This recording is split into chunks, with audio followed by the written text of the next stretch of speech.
ECT challenges for anesthesiologists, I would like to take a bit of diversion and include not only clinical and anesthesia challenges, but also the legal aspects of ECTs. Because with the 2017 Mental Health Care Act, ECT has become a legal framework procedure and not only a procedure with guidelines. And I bring thank you from my institute, that is Regional Mental Hospital, Yeroda.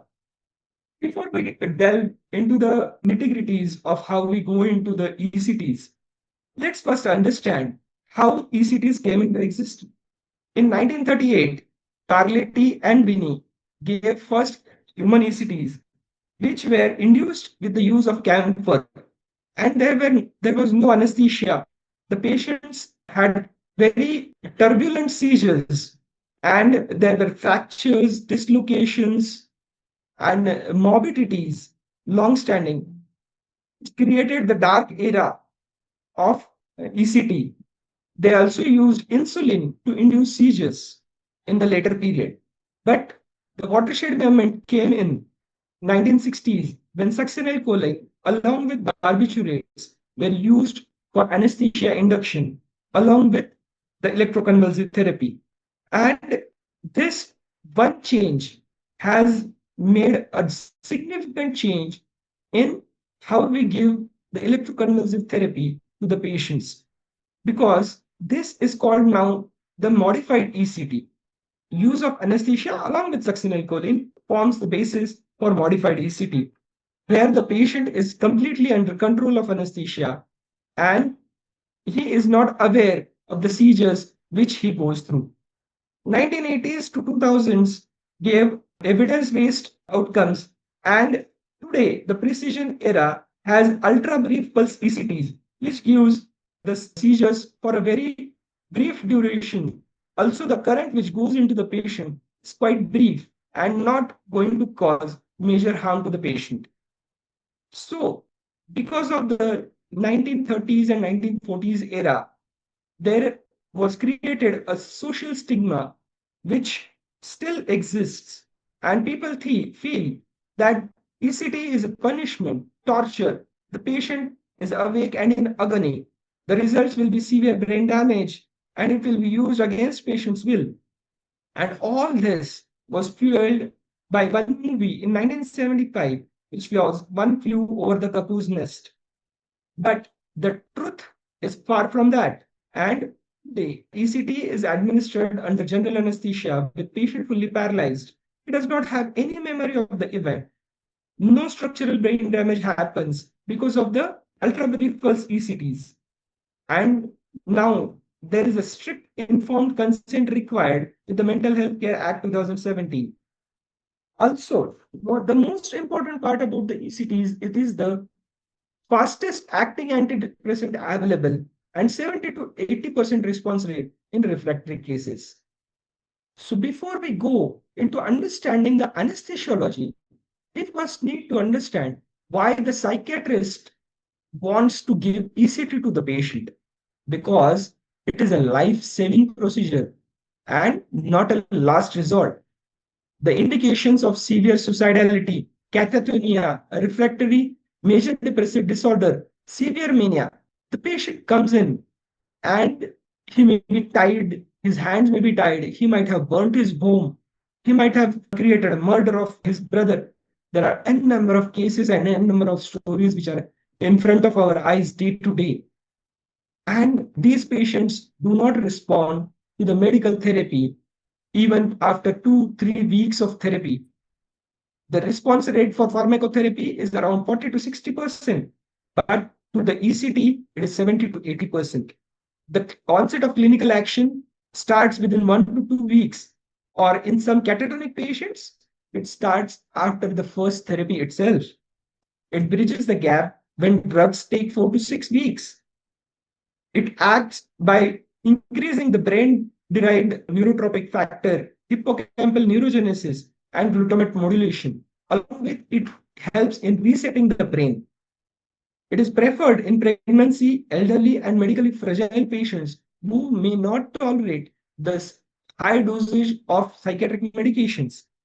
And typical course is of 6 to 12 sessions in acute patients and may include maintenance ECT for the patients. Mental Healthcare Act 2017, it is a watershed moment for us because this is the act which defines, which mandates that you cannot give unmodified ECTs or ECTs without anesthesia. Unmodified ECT is a criminal offense under Mental Health Care Act Section 105. Anesthesia with muscle relaxants are legally required elements, not optional. Any institution performing unmodified ECT are liable for under Section 105 for punishment. There is a written informed consent which is mandatory before each session. The capacity assessment is required and documented clearly. Capacity means the patient whether he can give his own consent or not. For incapacitated patients, which is usually a protocol, which is usually a situation, his nominated representative gives the consent for ECT. And emergency patients who are admitted under Section 90 as in 94 as emergency patients, we cannot give ECT to them. They have to undergo medical treatment first, or they need the approval of mental health review board before undergoing the ECTs. For minors under the age of 18, ECT is banned. But if it is a life-threatening situation and mental health review board gives permission to it, then we can give ECTs to the minors. Pregnant patients needs anesthesia modification as per the patient's condition and patient's weeks of gestation. Please note, performing unmodified ECT in India is a criminal offense under Mental Health Care Act of 2017. And that brings us, the anesthesiologists, into picture. Now, when we talk about ECTs, we definitely understand that we are working in the non-operating room area environment.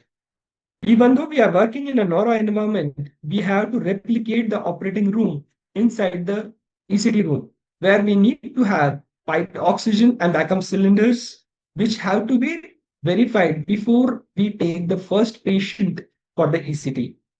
Functional suctioning, bedside, full airway card with back mask, LMA, ETT, video laryngoscope, pulse oximeter, NIBP, 3-lead ECG for continuous monitoring, and IV access are confirmed and labeled drugs are drawn up. You may think why this is a blank area? That's for this, to show you that our setup, we have everything kept ready every day before every session. And not only that, we need to have emergency readiness with crash cart, with emergency drugs, ACLS competent team members, and defibrillator in place and working. Before we end up into the challenges, we need to understand that autonomic response, which is happening during the ECT, is itself a big challenge. The parasympathetic phase, that is when the electrical current is given to the patient, there is an immediate vehicle discharge and decrease in the heart rate of 30 to 50%. In very rare cases, there can be asystole, which is documented, but majority of patients come out of it. And to prevent that, we give injection glycopyrrolate 0.2 mg IV 3 to 4 minutes before inducing the patients. After this brief phase of parasympathetic surge, we have a sympathetic surge, which happens from 10 seconds to 60 to 120 seconds till the seizures last. There is a catecholamine surge with heart rate increasing by 20 to 30% above baseline, which may rise if not properly managed beyond 200 per minute. Systolic blood pressure increases by 30 to 40 millimeters of mercury, and heart rate and systolic blood pressure, both increasing exponentially, increases the myocardial oxygen demand. Not only the cardiac demand increases, but during ECTs, the cerebral metabolic response also increases. There is a 300% surge in the cerebral blood flow, 200% increase in the cerebral metabolic rate of oxygen, and increase in the intracranial pressure. The blood-brain barrier permeability increases transiently. So there is a dual stress on brain which has increased metabolism, and on a heart, which has increased demand. So the patient may land up into post-ictal phase emergence, agitation, or delirium.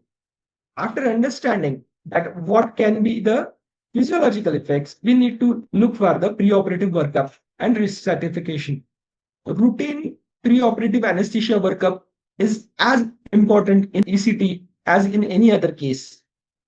They say that there may be no absolute contraindication for ECT, but raised ICP or space occupying lesion and pheochromocytoma are such a conditions that posing those patients for ECT may pose the patient towards very high risk of cardiovascular events. And relative contraindications include but not limited to recent myocardial infarction less than 3 months, unstable angina or decompensated heart failure, cerebral or aortic aneurysm, severe COPD or restrictive lung disease, third degree burns, because there is an increased potassium in the body, raised intraocular pressure or retinal detachment, spinal injuries, bone fractures, and recurrent dislocations.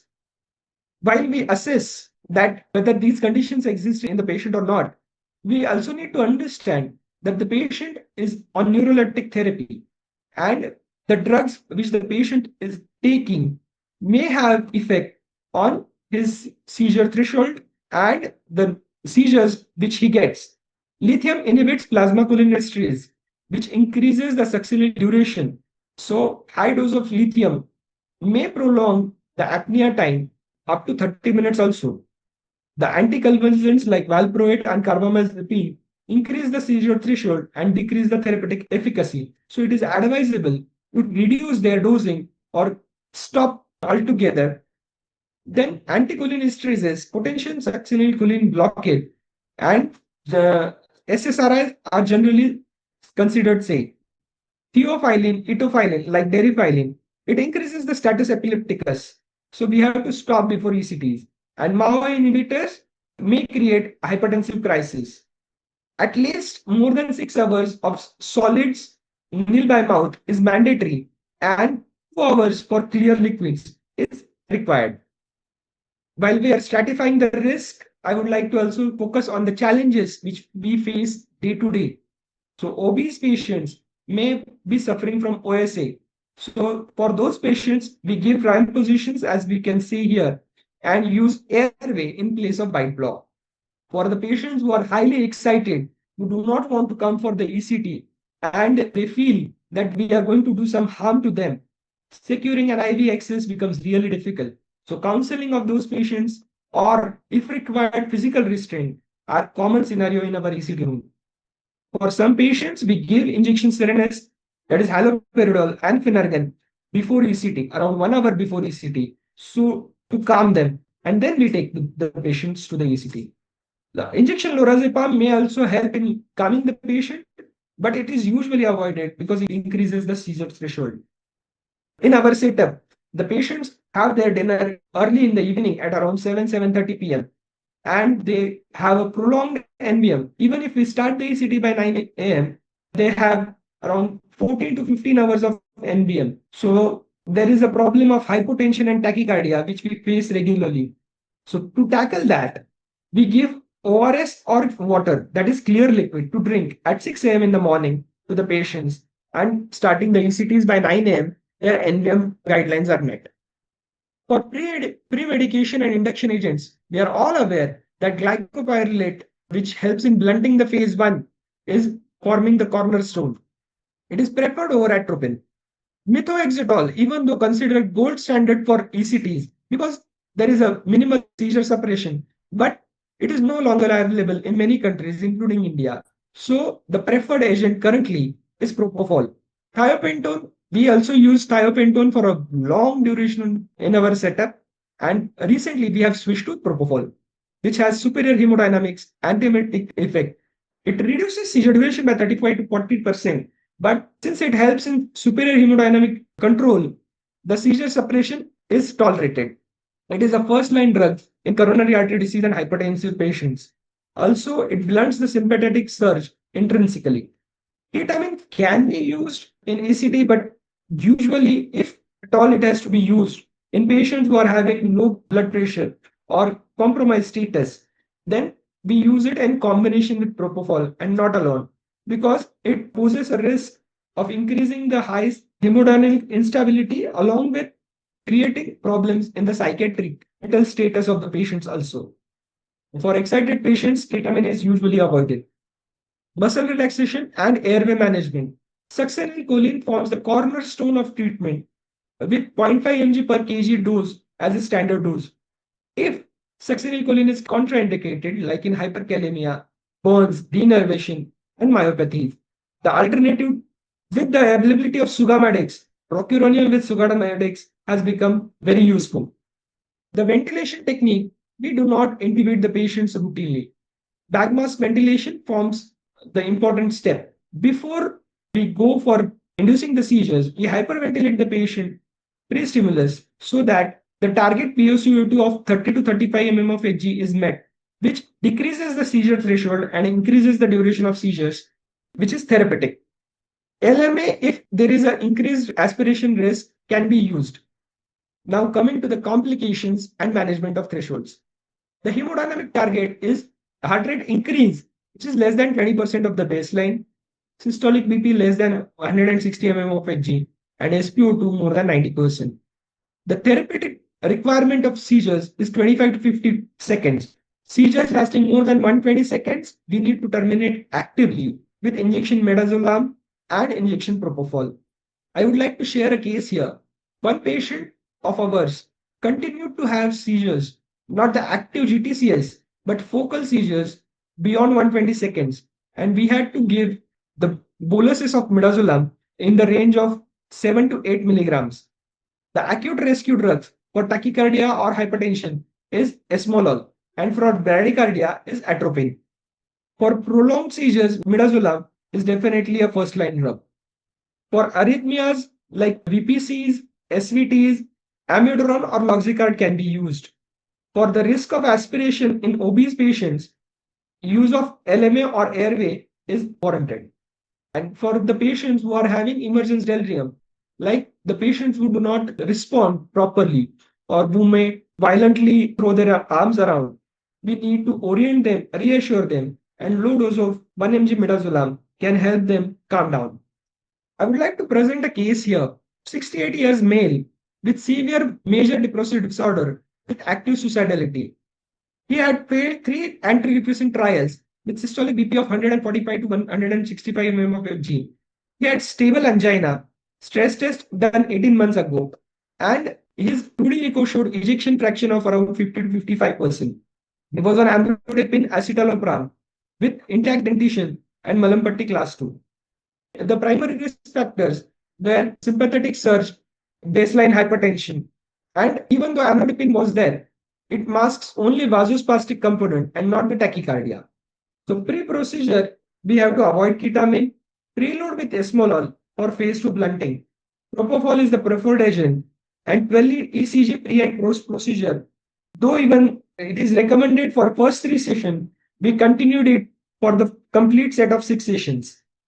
So glycopyrrolate IV, ECG, 12-lead 2 IV access, NIBP, SpO2, ECG monitoring, beta blockade with esmolol 30 mg IV, isolated forearm technique, which is inflating the left arm, PP cup inflated on the left arm to 180 mm of Hg. That is more than the systolic blood pressure of the patient before giving succinylcholine. So the succinylcholine does not reach that arm, but the electrical current which is given to the brain, it is conducted to the arm, and we can see the motor seizure activity visible in the isolated arm throughout, confirming the seizure onset and duration, which is independent of the EEG. Propofol with succinylcholine is the induction agent with bite block and mask ventilation. The outcome was EEG seizures of 38 seconds and isolated arm motor movements of 42 seconds.